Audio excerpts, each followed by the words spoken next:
Hey, welcome back. Today's Saturday, so I've spent the day outside chopping down trees and working in the garden and pretty knackered. So I'm just going to do a quick dinner tonight. So I'm doing sausages and I'm going to do wedges in the oven, homemade wedges, and a coleslaw. So not going to show you how to cook sausages, I'm sure that's relatively easy. I'm just going to show you wedges and coleslaw. And I'm going to start with the wedges. I've heated my oven to I'm heating it to 220, nice and hot, fan bake. And I'm going to go get my spuds and give them a scrub, and then I'm going to show you after that. Okay, so I have scrubbed my potatoes and I've taken out any blemishes that are hanging around.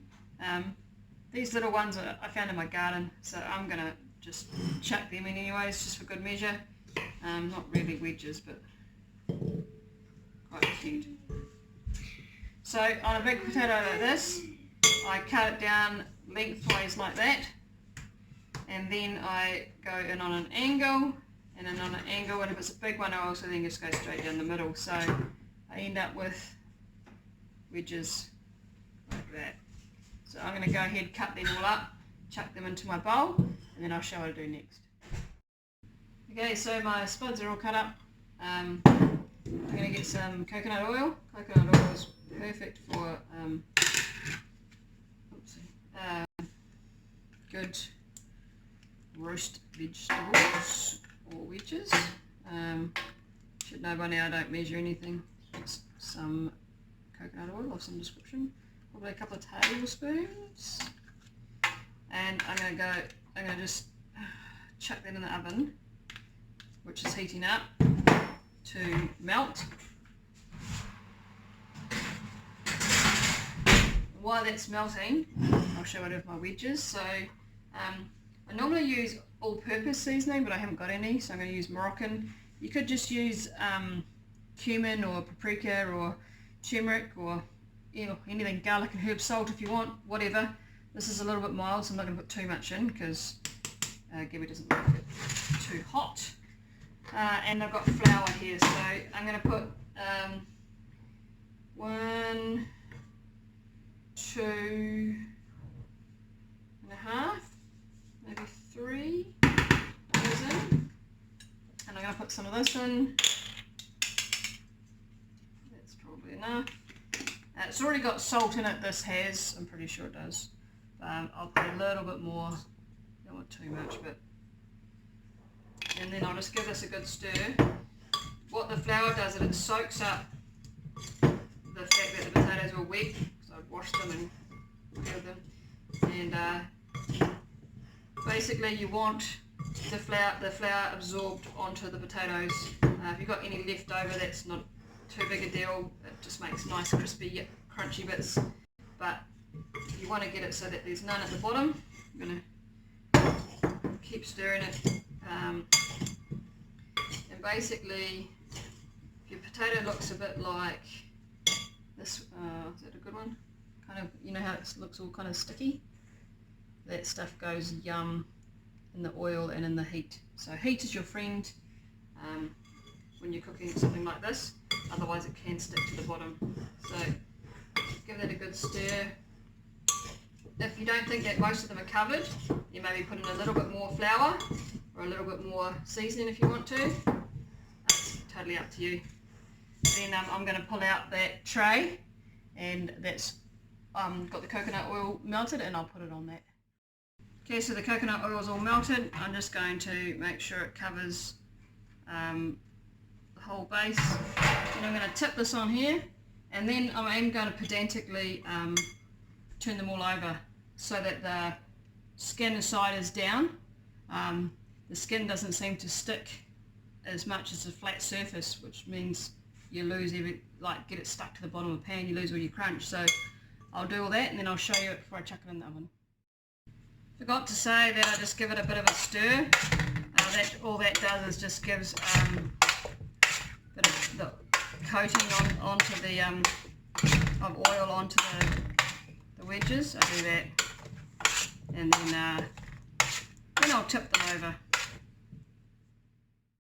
Okay, so they're all ready to go in the oven. If you were cooking for a bigger family and had to do more than that, I would suggest you do 2 pans because you want to keep it in one level. You don't want to stack on top.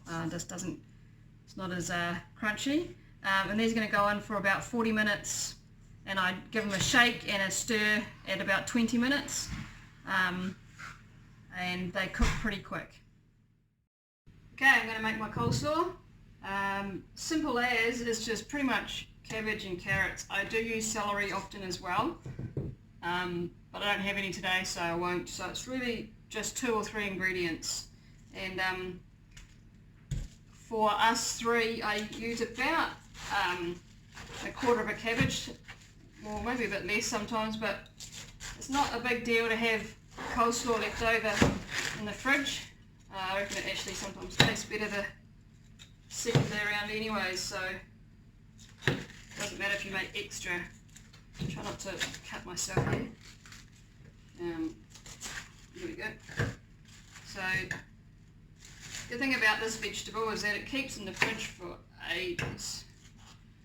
So yeah, just chop it into half again, it's a bit more manageable.